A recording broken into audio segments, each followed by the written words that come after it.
I was talking to Jan on the phone the other day, and she reminded me of our double date. The first date you and I had. That was really something. I remember you wanted to go see the Zeffirelli version of Romeo and Juliet because you thought it would be such a cool, romantic first date. Jan and I had to convince you guys that the live version on campus would be so much better. And it was, right? I think you said that you had only seen 1 or 2 plays before that in high school or something, but you liked that one as much as I did. Even Gary liked it. I was so nervous going into that. I remember I was so afraid that you wouldn't like it, and then you would think that I wasn't any fun or I was too highbrow or something.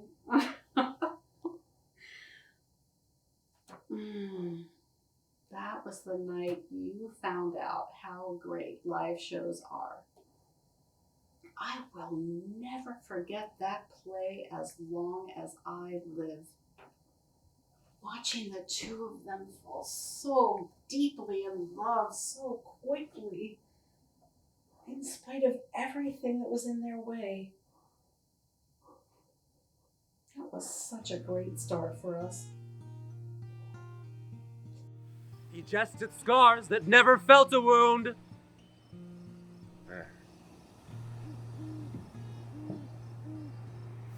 Soft, but light through yonder window breaks. It is the east, and Juliet is the sun. Arise, fair sun, and kill the envious moon, for she is already sick and pale with grief, and thou, her maid, art far more fair than she. Be not her maid, for she is envious. Her best delivery is but sick and green, and none but fools do wear it. Cast it off. It is my lady. Oh. It is my love. Oh, she knew she were. See how she leans her cheek upon her hand. Oh, that I were a glove upon that hand, that I might touch that cheek. Ay me. She speaks. Oh, speak again, bright angel. Oh, Romeo, Romeo, wherefore art thou Romeo? Deny thy father and refuse thy name. Or, if thou wilt not, be but sworn my love, and I'll no longer be a captive. Shall I hear more? Or shall I speak at this? 'Tis but thy name that is mine enemy. Thou art thyself, though, not a Montague. What's Montague? It is neither hand, nor foot, nor arm, nor face, nor any other part belonging to a man. Oh, be some other name. What's in a name? That which we call a rose by any other name would smell as sweet. Romeo, doff thy name, and for that name which is no part of thee, take all myself. I take thee at thy word. Call me but loved, I'll be new baptized. Henceforth, I never will be Romeo. What man art thou, that thus be screened at night, so stumblest upon my counsel? By a name, I know not how to tell thee who I am. My name, dear saint, is hateful to myself, because it is an enemy to thee. Had I it written, I would tear the word. My ears have not yet drunk 100 words of that tongue's utterance, yet I know the sound. Art thou not Romeo, and a Montague? Neither, fair saint, if either be dislike. How camest thou hither? Tell me. And wherefore? The orchard walls are high and hard to climb, and the place death, considering who thou art, if any of my kinsmen find thee here. With love, like wings I o'erperch these walls, for stony limits cannot hold love out. And what love can do, that there's love attempt. Therefore, thy kinsmen are no let to me. If they do see thee, they will murder thee. I have night's cloak hiding from their sight. If thou love me, let them find me here. My life is better ended by their hate than death prorogued, wanting of thy love. By whose direction foundst thou out this place? My love, who first did prompt me to inquire. He lent me counsel, and I lent him eyes. I am no pilot, yet if thou wert as vast as that far shore, watched by the farthest sea, oh, I would adventure for such merchandise. Oh, gentle Romeo, if thou dost love, pronounce it faithfully. Or if thou thinkest I am too quickly won, I'll frown and be perverse, and say thee nay, so thou wilt move. In truth, fair Montague, I am too fond, and therefore thou mayest think my behavior light. But trust me, gentle sir, I'll prove more true than those who have more cunning to be strange. Lady, by yonder blessed moon, I Oh, swear. not by the moon, the inconstant moon who monthly changes in her circled orb, lest thy love prove likewise variable. What shall I swear by? Do not swear at all. Or if thou wilt, swear by thy gracious self, which is the god of my idolatry, and I'll believe thee. My heart's dear love. Well, do not swear. Although I joy in thee, I have no joy of this contract tonight. It is too rash, too unadvised, too sudden. Too like the lightning, which doth cease to be ere one can say it lightens. Sweet good night. This bud of love, by summer's ripening breath, may prove a beauteous flower when next we meet. Sweet repose and rest come to thy heart as that within my breast. Wilt thou leave me so unsatisfied? What satisfaction canst thou have tonight? The exchange of thy love's faithful vow for mine. I did give it thee before thou didst request it. And yet I would it were to give again. Wouldst thou withdraw it? For what purpose, love? To be frank, and give it thee again. And yet I wish but for the thing I have. My bounty is as boundless as the sea, my love as deep. The more I give to thee, the more I have, for both are infinite. I hear some noise within. Anon, good nurse! Sweet Montague, be true. Stay but a little, I will come again.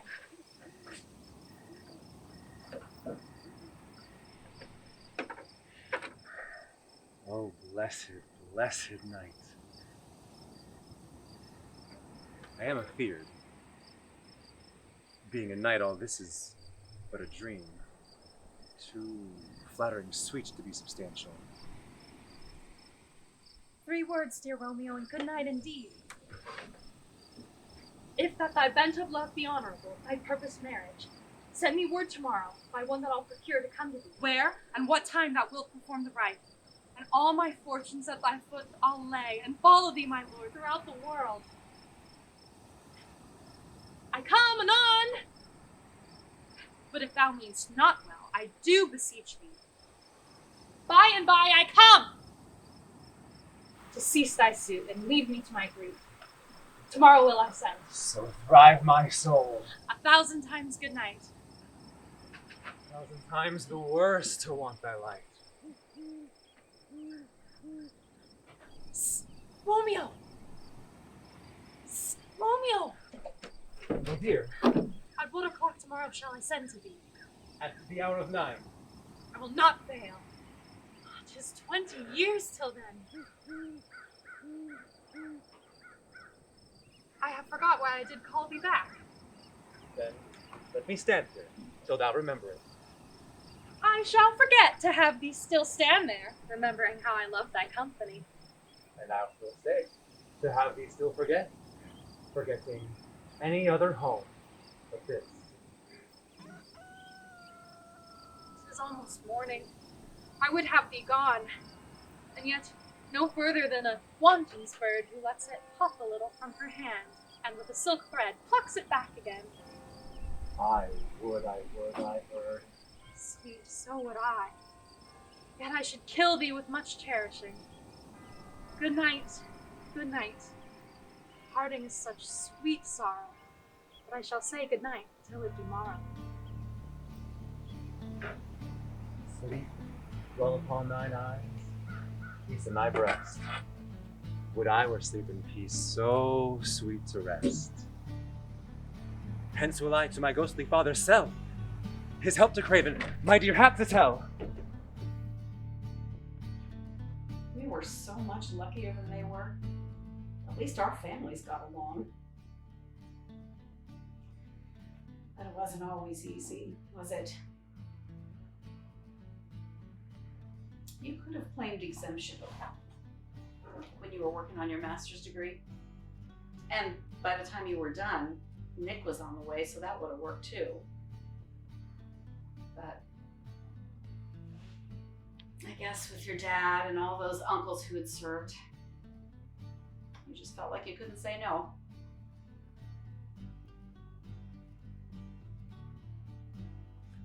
Remember that last night on the town before you shipped out?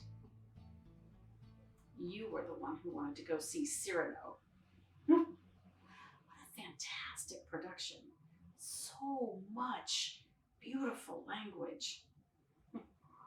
And that Cyrano, he was hilarious and heartbreaking all at the same time.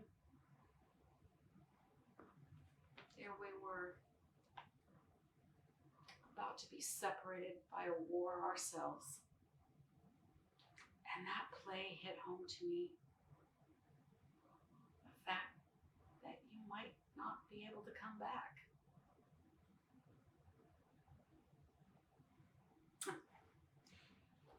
That's what theater does, right? Good theater. Hits you where you live. We were so lucky to have seen that one.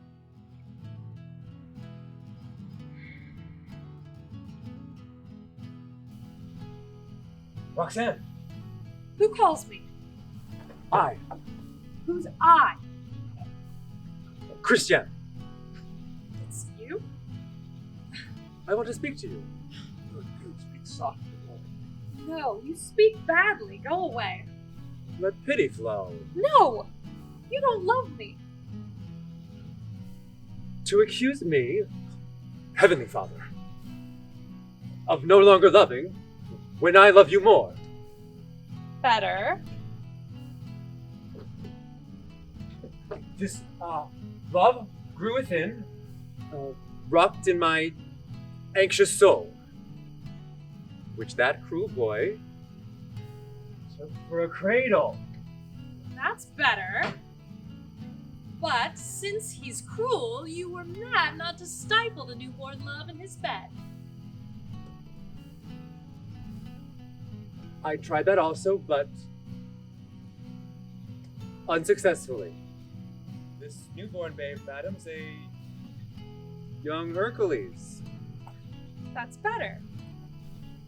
so that he strangled easily the wind snakes of pride and doubt.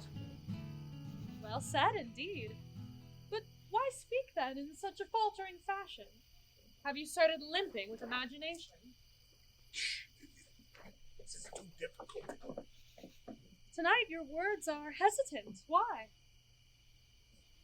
As there's no light, they weave around in the shadows to find your ear. For my words, no such difficulties appear. They find their way at once? Well, that goes without saying, since deep inside my heart I receive their strain. Now I have a great heart and you a tiny ear. The words you speak fall swiftly here. Mine climb, madam, that takes them quite a time. Yet for a while now they've had an easier climb. From these gymnastics, they've acquired the skill. In truth, I speak to you as if from some high hill. True. And you kill me if from that high part you let one harsh word fall upon my heart. I'll come down. No! Climb on the bench then, quickly. No! What? No. Let us wait a moment so that we may benefit from this chance we're offered for speaking sweetly together without seeing. Without seeing?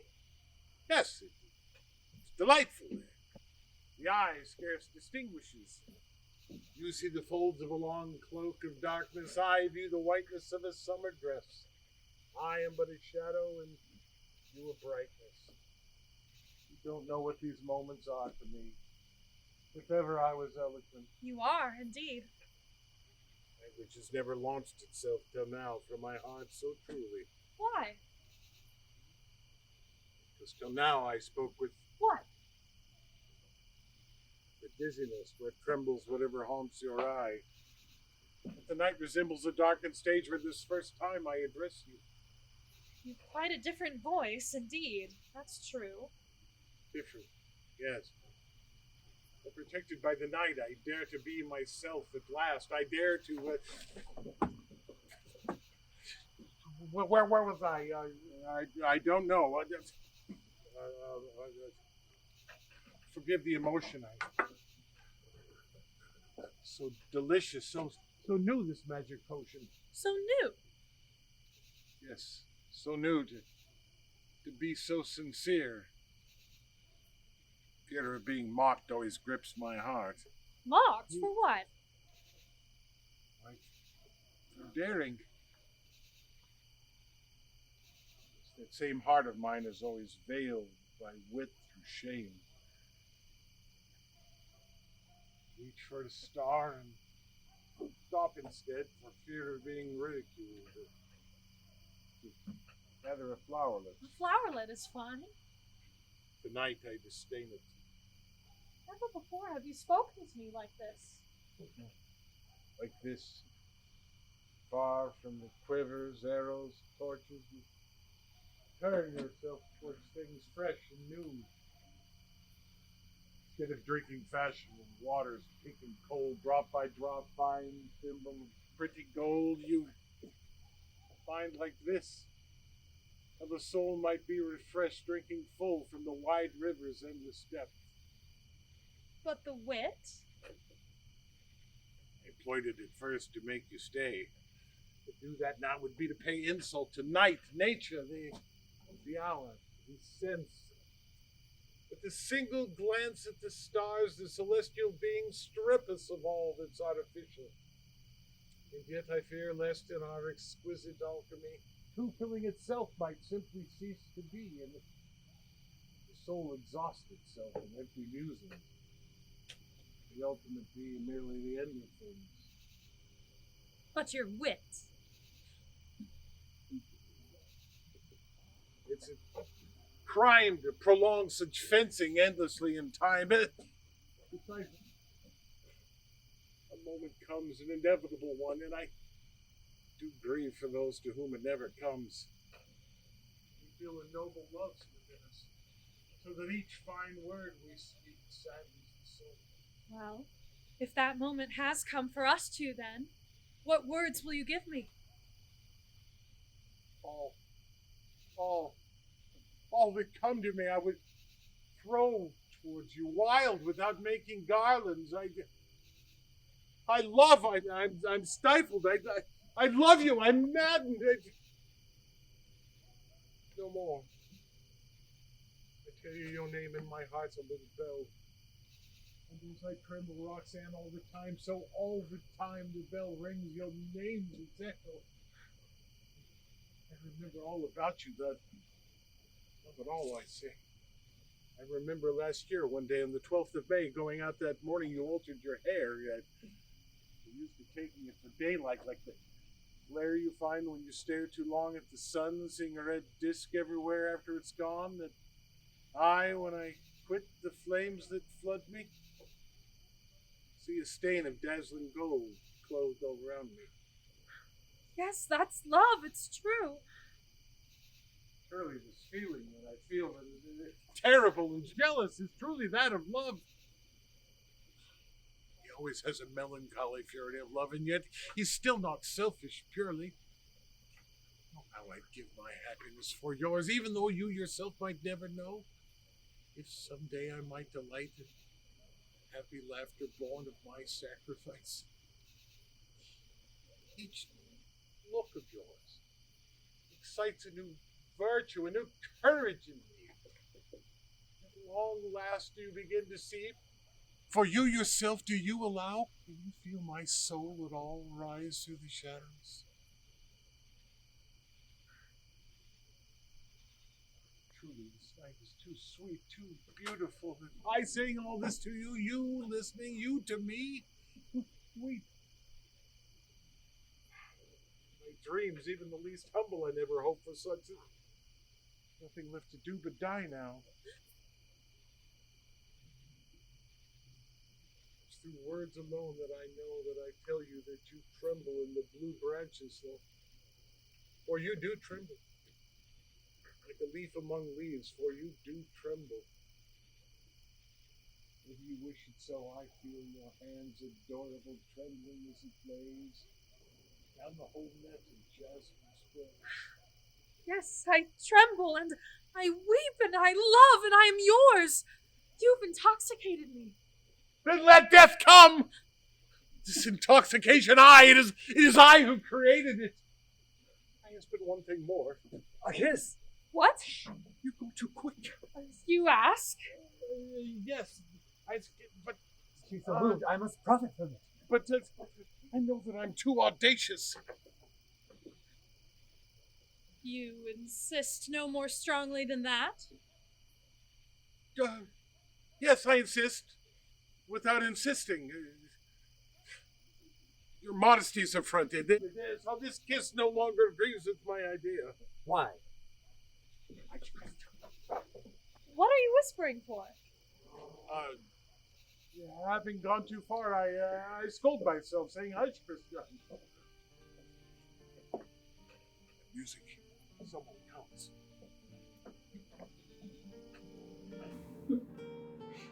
But hey, we had some good laughs too, didn't we? Like that time we went to see the Romancers, just after we had that crazy conversation with Christy. Ugh. That child came home from Europe with her nose so far up in the air she could hardly breathe. Oh, romance is dead. Blah, blah, blah. Your kind of relationship is fine for your generation. Blah, blah, blah. Just like those characters, Sylvette and Percinet. Always reaching for that pie in the sky when the cake is right on the table next to you. Throwing up barriers that don't even make sense. Damn, that show was funny. Monsieur Percinet, how divinely beautiful. Is it not? Listen to what Romeo answers. It is the lark, the herald of the morn, no nightingale. Look, love, what envious streaks do lace the severing clouds in yonder east. Night's candles are burnt out, and jocund day stands tiptoe on the misty mountain tops. I must be gone. No one. And mademoiselle, you must not take fright like a startled bird. Here, the immortal lovers. Juliet. Yon day is not the daylight. I know it, I. It is some meteor that the sun exhales, to be to thee this night a torch-bearer, and light thee on thy way to Mantua. Therefore, stay yet. Thou needst not to be gone. Romeo, let me be ta'en, let me be put to death. I am content, so thou wilt have it so. I'll say, yon grey is not the morning's eye, 'tis but the pale reflex of Cynthia's brow. Nor, that was not the lark, whose notes do beat the vaulty heaven so high above our heads. I have more care to stay than will to go. Come, death, and welcome. No! He must not say such things, or I shall cry. Then let us stop, and read no further until tomorrow. We shall let Romeo live.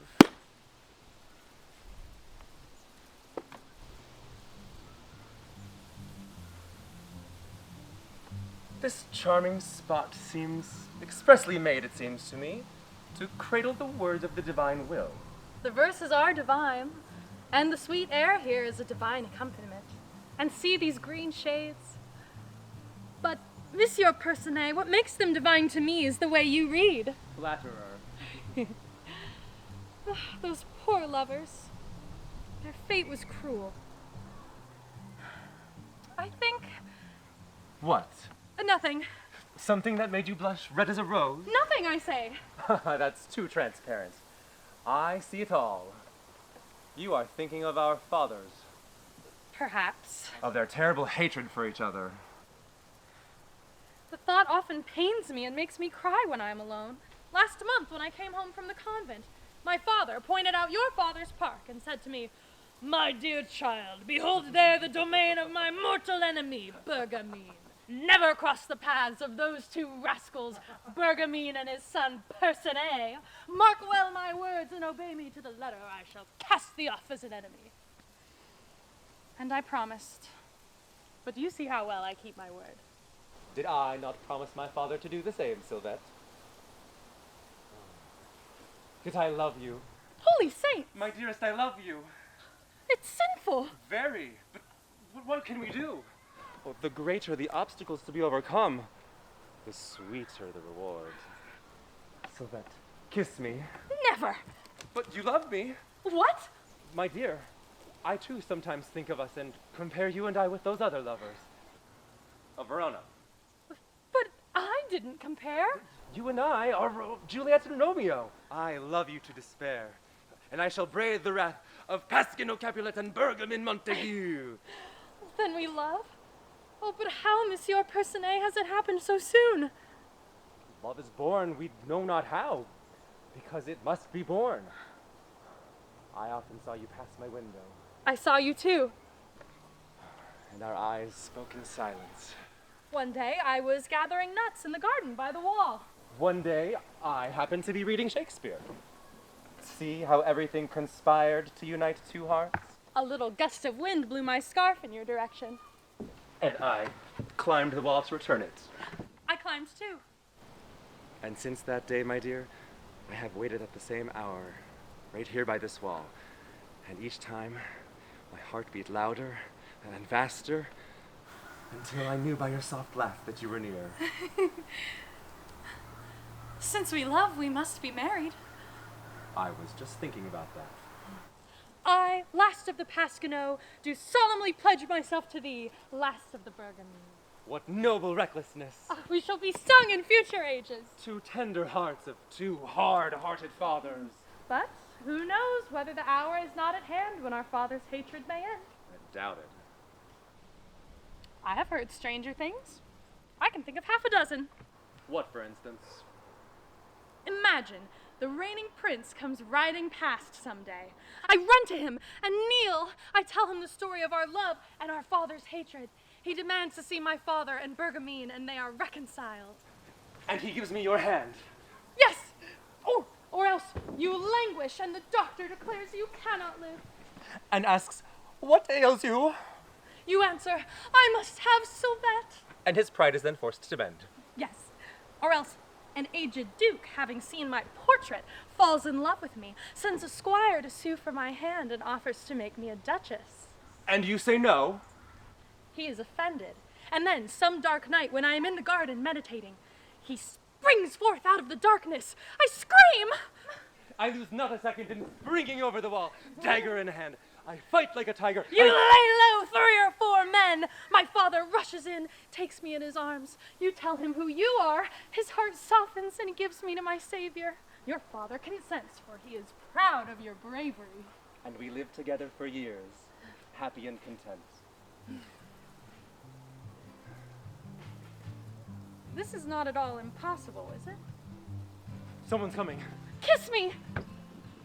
This evening, at 8 then, as usual. You will come? No. Yes. Your father!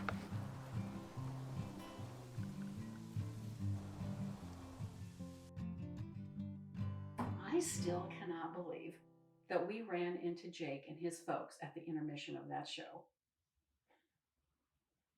Was that really just a coincidence? Oh, and that little bar that we went to afterwards, where the 4 of us oldsters decided we just couldn't stay for another round because we were so tired, leaving the 2 of them there to plan attending their high school reunion together. And now look. Oh, by the way, Christy and Jake gave Nick and Peyton the night off and took the kids all to a play the other night. See what we did there? Ugh. We did so much good for those kids and for us by going to all that theater.